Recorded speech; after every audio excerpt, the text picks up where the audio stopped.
கர்மாவ முற்றிலும் அழிக்கிறதுக்காக நிறைய பேரு ஏதோ மந்திரங்கள் சொல்வாங்க, பரிகாரங்கள் சொல்வாங்க. என்னுடைய குரு எங்களுக்கு கொடுத்த பிரகாரம், எங்களுடைய கிளையண்ட்ஸ்க்கு நம்ம எல்லாத்துக்கும் கொடுக்குற ஒரு விஷயம், ஒரே ஒரு ஞானம் என்னன்னா, லைஃப்ல நீங்க பண்ணத உங்களுக்கு அனுபவிக்கிறீங்க இல்லையா? எதுவுமே கிடையாது. அந்த சத்தியத்த அப்படியே அக்செப்ட் பண்ணிக்கிறணும். எஸ் என்னை ஏமாத்திட்டு போயிட்டான். நான் ஏமாத்தியிருக்கேன்.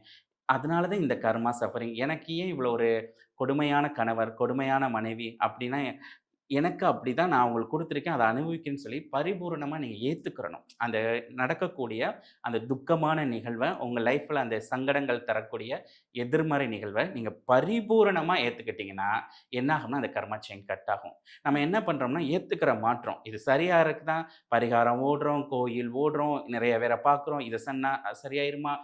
எத திண்டா பித்தம் திரியும். இப்படி நம்ம ஓடுறோம்.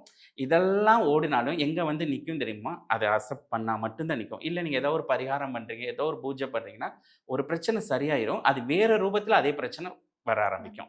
அப்ப அதோட ரூட்ல போய் கட் ஆகும்னா, என்ன நடக்குதோ அத அப்படியே ஏத்துக்கிறணும். இது என்னால தான் ஏத்துக்கிட்டு, யார் மேலயுமே ப்ளேம் பண்ணாம, என்னுடைய கர்மாவ நான் சஃபர் பண்றேன்னு பரிபூரணமா நீங்க ஏத்துக்கிட்டீங்கன்னு வச்சுக்கோங்களேன், அந்த கர்மா உங்கள்கிட்ட அன்பா இருக்கும். அது வேற ஒரு எனர்ஜியா மாறிரும். அது உங்களுக்கு ஒரு அன்ப கொடுக்கும், அபரிவிதத்த கொடுக்கும். உங்கள சுத்தி ஒரு நல்ல அட்மாஸ்பியர கிரியேட் பண்ணும்.